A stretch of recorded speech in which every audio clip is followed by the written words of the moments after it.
अध्यात्म विज्ञान कोई धर्म या संप्रदाय नहीं है, ये स्पिरिचुअल साइंस है जो कुदरत के कानून पर आधारित है।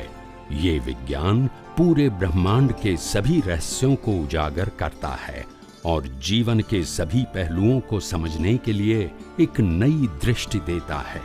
इसी को आर्ट ऑफ विजन कहते हैं, दुनिया को देखने की एक नई दृष्टि, जो अध्यात्म विज्ञानी परम पूज्य स्वामी श्री कमलेशानंद जी के निर्देशन में सनातन सत्य का अनुसंधान कर हमारे जीवन को प्रकाशित करे। जय सच्चिदानंद।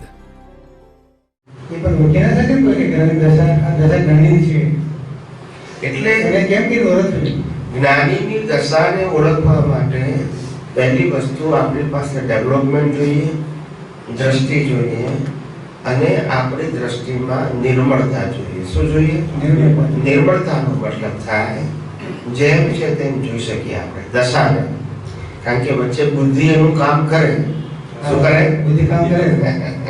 કારણ કે બુદ્ધિ કેમ કામ કરે? બુદ્ધિને પ્રકૃતિ દેખાય, શું દેખાય? પ્રકૃતિ દેખાય। પેલી દશા ના દેખાય। એને એટલું ખબર પડે કે એનું એક વાક્ય એવું નીકળ્યું જે મેં સાંભળ્યું કે જે મારા હજારો અજ્ઞાનને નાશ કરી નાખ્યો। એ જે દ્રષ્ટિવાળી એમની વાણી એ ના દેખાય, આમ ઢંકાઈ જાય। સમજાય છે કે જેના આધારે અનંત અવતારો ભટકતા મટી ગયા। ખાલી એક જ વાક્યથી કેટલાય અજ્ઞાન ખલાસ થઈ જાય। સમજાય છે? આપણે એક જ વાક્ય કે ભાઈ મન વચન કાયા, જન્મથી મોત સુધી મન વચન કાયા દ્વારા જે કંઈ પણ કરવામાં આવે છે એ 100% રિઝલ્ટ છે। સમજાય છે? એ માત્ર પરિણામ છે, એમાં પુરુષાર્થનો અંશ નથી।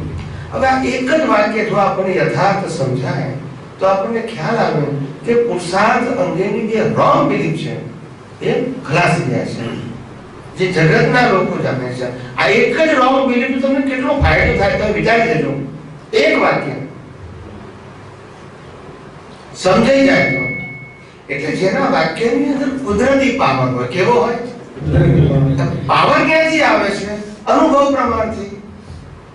વાંચીને ગોખીને પાવર ના આવે, નોલેજ મળે, પણ અનુભવ દશાનું જે વાક્ય હોય એ એટલું પાવરફુલ હોય કે ભલભલાની રોંગ બિલીફોને પહેલા તો ફ્રેક્ચર કરી નાખે, એકદમ રિમૂવ ના કરે પણ ફ્રેક્ચર કરી નાખે, અને પછી જેમ જેમ એ વાક્યને ઉપયોગ કરતો જાય એમ પોતે અનુભવ પણ કરતો જાય।